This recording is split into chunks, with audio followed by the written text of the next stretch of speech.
Njegova ekscelencija ambasador Luigi Soreka, šef delegacije Evropske unije u Bosni i Hercegovini i specijalni predstavnik Evropske unije u našoj zemlji, posjetio je danas vladu Srednjobosanskog kantona. Ovom prilikom u zgradi vlade održan je važan sastanak čiji su domaćini bili premijer Srednjobosanskog kantona i predsjedavajući skupštine. Želim gospodinu Soreki, šefu delegacije Bosne i Hercegovine, Evropske unije u Bosni i Hercegovini, ekscelencijama i veleposlanicima Bosne i Hercegovine, ili kako oni sami tamo na sastanku kažu, Europa timu, izraziti zahvalnost što su danas ovdje s nama u Travniku, u jako značajnoj posjeti za nas. Na vrlo sadržajnom sastanku koji smo imali malo prije, upoznali smo naše uvažene goste o sveukupnoj situaciji u Županiji Središnja Bosna, onome što mi ovdje radimo, o planu razvoja koji provodimo, o suradnji zakonodavne i izvršne vlasti, naravno o svim onim izazovima s kojima se susrećemo. Također smo vrlo jasno dali do znanja da mi u Županiji Središnja Bosna činimo sve i u budućnosti ćemo činiti da damo doprinos ka putu Bosne i Hercegovine Evropskoj uniji. Isto tako želim danas iskoristiti priliku da gospodinu Soreki i njegovim suradnicima kažem jedno veliko hvala za svu podršku koju daju Bosni i Hercegovini, za sve one konkretne projekte koje realiziramo ovdje uz pomoć Europske unije, ne samo u našoj županiji, na području cijele Bosne i Hercegovine. I što samo na kraju, nego zaista evo poželjeti im sreću u daljem radu u ovoj preznačajnoj misiji koju oni imaju ovdje kod nas u Bosni i Hercegovini. Evo, hvala vam lijepo. Evo, čast mi je zadovoljstvo u ime vlade i u svoje ime da smo danas ugostili evropski tim na čelu sa šefom Evropske unije za Bosnu i Hercegovinu, ambasadore Španije, Belgije, njihove ekscelencije i Slovenije. Dakle, jedan tim poželjan za ovaj naš put ka Evropskoj uniji koji snažno podržava Bosnu i Hercegovinu na tom putu i evo danas smo dobili takve inpute od ove evropske delegacije i s te strane mi u kantonu smo prezentovali ono što je interes ovog kantona i vizija, da smo mi uvijek bili i pripremali se za ovo što činimo ka evropskom putu, da smo formirali snažan ured za Evropske unije koji je danas dobio sve pohvale o svom radu, da je jedan od ureda koji aktivno i možda najaktivnije radi na ovom daljem procesu ka Evropskoj uniji i procedurama. I mi smo upoznali evropsku delegaciju, ali naše ambasadore o tome šta ovaj kanton može na tom putu raditi, koje sve su prednosti.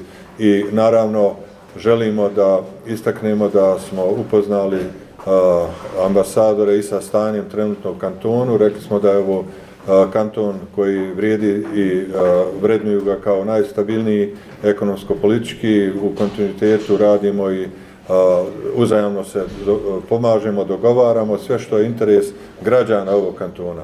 Stoga evo čast nam je da smo razmijenili iskustva i da smo dobili uvjeravanja da ćemo otprilike krenuti jednim ubrzanijim tempom ka evropskom putu. Kako je kazao ambasador Soreka, zadovoljstvo mu je posjetiti Travnik, a danas je to učinio zajedno sa kolegama iz Slovenije, Belgije i Španije. Kvalitetnu diskusiju sa premijerom i predsjedavajućim Skupštine. Govorili smo naravno o kantonu, njegovoj poziciji u odnosu na ostatak zemlje. Dotakli se tema u oblasti energetike, zaštite okoliša i naravno nastavka i osiguranja daljih investicija. We also discuss about the way the European Union has been helping Bosnia and Herzegovina and the central Bosnia canton during last year dramatic floods that affected also two municipalities, Fojnica and Kiseljak here. As you know, the European Union has invested 20 million plus 45 million. We checked the implementation and we promise the authorities here that in case of other emergency, the European Union will continue to be the loyal partner of Bosnia and Herzegovina.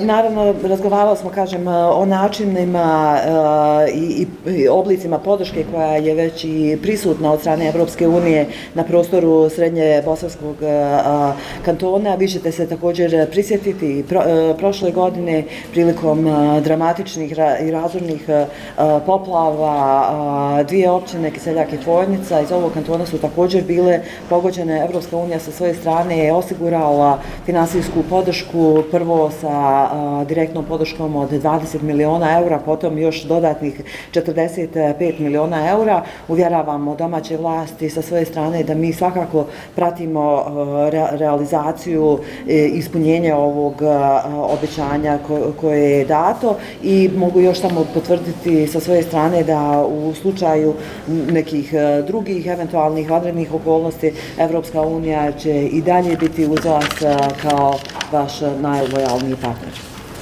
We also discussed, of course, European Union integration, and I was very pleased that three of my colleagues from Slovenia, Belgium, and Spain were with me, because this is a collective strategic goal of the Team Europe, so the European Union and the member states. And I'm pleased to say that the Central Bosnian Canton is very much advanced when it comes to preparing for the EU integration. He has a very efficient EU integration office that is working with the European Union delegation on project, but already implementing the EU standards.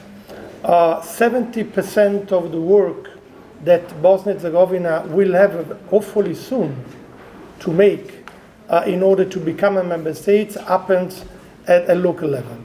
And therefore, an experience of this one is very important also for other realities in the country.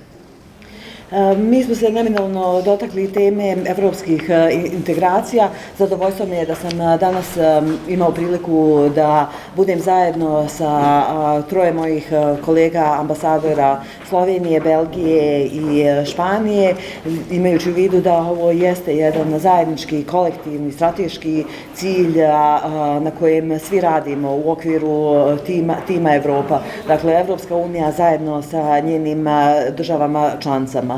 Srednjebosanski kanton je u svim ovim procesima prepoznat svakako kao izuzetno napredan u smislu priprema za proces evropskih integracija. Spomenuto je već da imate uspostavljen efikasan ured za evropske integracije koji svakako sarađuje i sa delegacijom Evropske unije, ali pored te saradnje i već sada u ovom trenutku direktno radi na primjeni evropskih standarda. Ja napominjem sa svoje strane da 70% rada i potrebnih aktivnosti, a koje nadam se uskoro će započeti u Bosni i Hercegovini, upravo se odvijaju na lokalnom, odnosno na ovim nižim nivoima, a ovaj kanton svakako ima značajno i važno iskustvo koje bi mogao razmijeniti i sa drugima.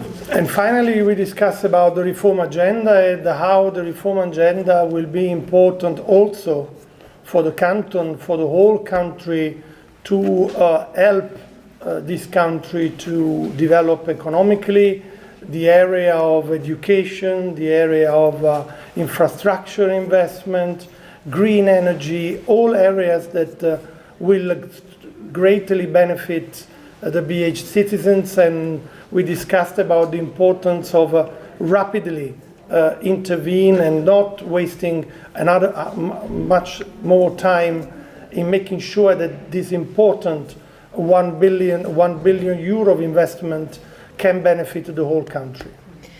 Dotakli smo se i teme reformske agende, koliki je zapravo njen značaj ne samo za Srednjebosanski kanton, već i cijelu Bosnu i Hercegovinu, bilo to u oblasti ekonomskog rasta, obrazovanja, infrastrukturnih ulaganja, zelene energije, dakle sve one različite oblasti koje mogu i osiguravaju direktne koristi za građane.